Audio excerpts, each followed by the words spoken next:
नमस्कार।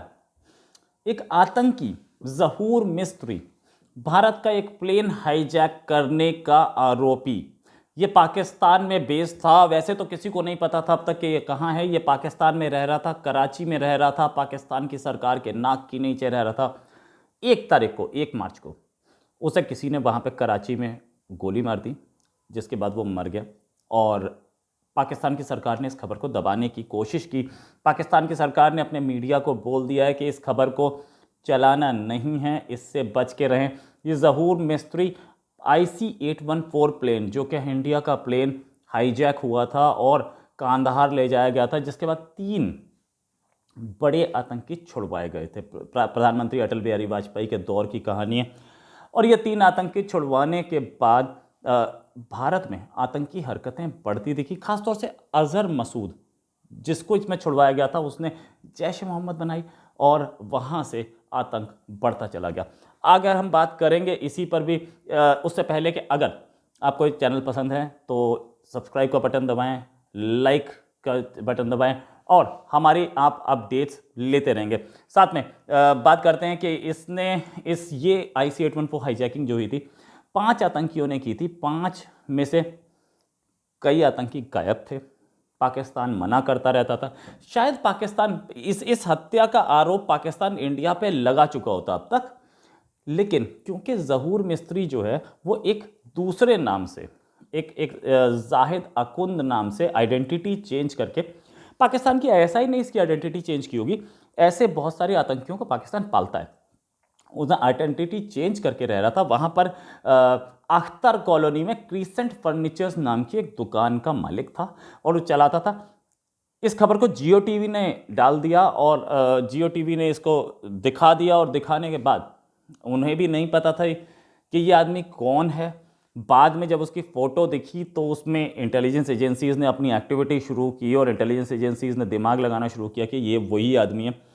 तब पता चला कि ये वही वाकई में था। और इसकी मौत पर अजहर मसूद का ब्रदर इन लॉ भी पहुंचा था जनाजे में।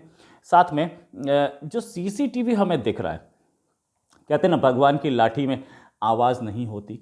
पहुंच गए 72 हूरों के पास। इनको CCTV में, इसको पहले एक मोटरसाइकिल पे लोग आए, उन्होंने एरिया की रेकी की। रेकी करने के बाद बाहर निकले, अपने ही शोरूम में गोली मार दी गई। इन्होंने आतंकियों को छुड़वाया भी था इस आदमी ने, और एक रुपिन कटियाल नाम के इंडिया के नागरिक की हत्या भी की थी। इन्हीं लोगों ने, इन्हीं हाईजैकर्स ने की थी। अब बात ये कि ज़हूर जो है वो, ये आदमी जो था ये वांटेड था, और इसको सब बोलते थे कि हम नहीं जानते। पाकिस्तान तो बहुत क्लियरली बोलता था हम नहीं जानते। इससे पाकिस्तान का फेस भी एक्सपोज हुआ है कि पाकिस्तान कैसे आतंक को का समर्थन कर रहा है। आतंकी उसके देश में, जैसे बोलते हैं, आइडेंटिटी चेंज करके रह रहे हैं, खुलेआम रह रहे हैं, और उनको पकड़ने की कोई जैसे बोलते हैं कोशिश नहीं की जा रही। पाकिस्तान का एंटी टेरर डिपार्टमेंट न जाने किस चीज़ की तनख्वाह लेता है, न जाने क्या काम करता है। इस हाईजैकिंग में मसूद अजहर के साथ साथ ओमर सईद शेख, जो कि डैनियल पर्ल के हत्यारा है, हत्या में, साजिश में शामिल था, और उसको फांसी की सज़ा दी हुई थी। अब हाल में पाकिस्तान की एक और कोर्ट ने वो फांसी की सज़ा पलट के बिल्कुल बरी कर दिया। खैर, ये पाकिस्तान की अदालतें करती रहती हैं। मसूद अजहर और ये ओमर सईद शेख, साथ में मुश्ताक अहमद जरगर, बहुत बड़ा आतंकवादी, ये 3 आतंकी भारत छोड़ने में मजबूर हो गया था। 171 नागरिकों का, पैसेंजर्स का सवाल था, इसलिए भारत ने इनको छोड़ा था और उनको फ्रीली, उनको सेफली साथ लेके आए थे हमारे फॉरेन मिनिस्टर तत्कालीन। ये जो मुश्ताक अहमद जरगर है, ये भी लास्ट नोन कश्मीर के मुजफ्फराबाद, मतलब पाकिस्तानी साइड ऑफ कश्मीर के मुजफ्फराबाद में रह रहा था, खुलेआम घूर रहा था, आतंकी हमले में करवा रहा था, और इन सब पे अमेरिका ने भी कैश रिवॉर्ड रखा हुआ है। तो ये एक चीज़ और क्लियर सामने आई कि कैसे आतंक को पाकिस्तान सपोर्ट करता है। ये आदमी पाकिस्तान एक्सेप्ट नहीं कर पा रहा है कि ये आदमी वही आदमी था, और एक आतंकी जो कि एक एक एक हाईजैकिंग में इन्वॉल्व था, वो हमारे कंट्री में था।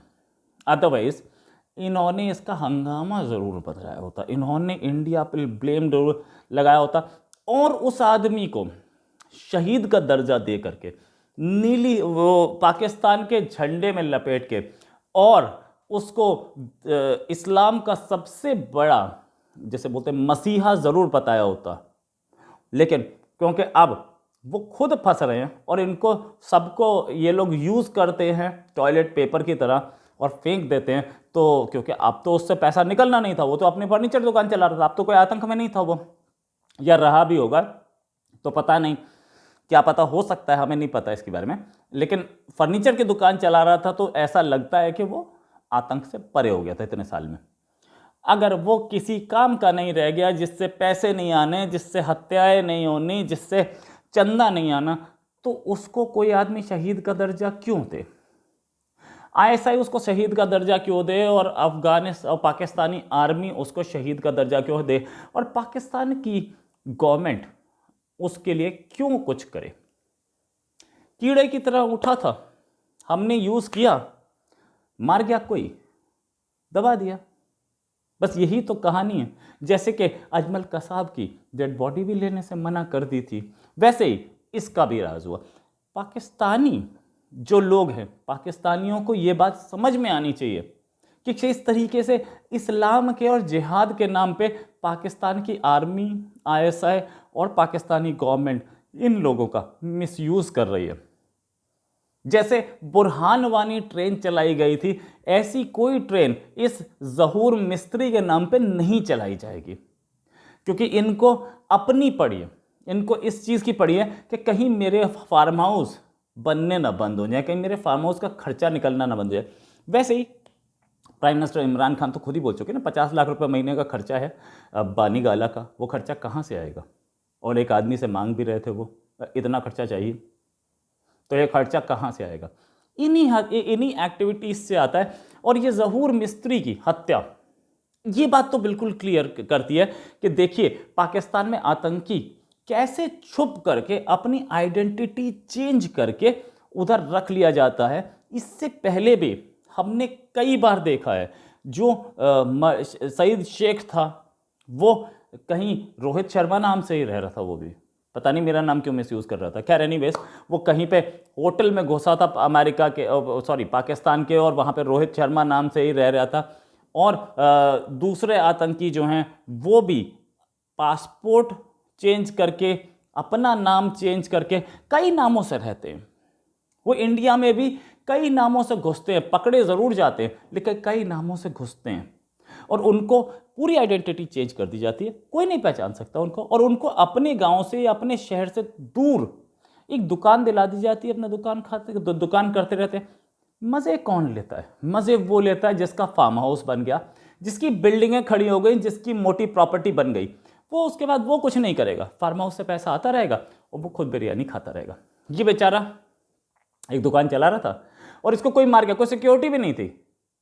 जिंदगी भर बानीगाला में सिक्योरिटी रहेगी, जिंदगी भर बाजवा के घर के बाहर सिक्योरिटी रहेगी, इसके पास कोई सिक्योरिटी नहीं थी। ये मर गया क्योंकि एक मोहरा था। इसी के साथ एक और खबर के साथ फिर हाजिर होंगे। नमस्कार, जय हिंद।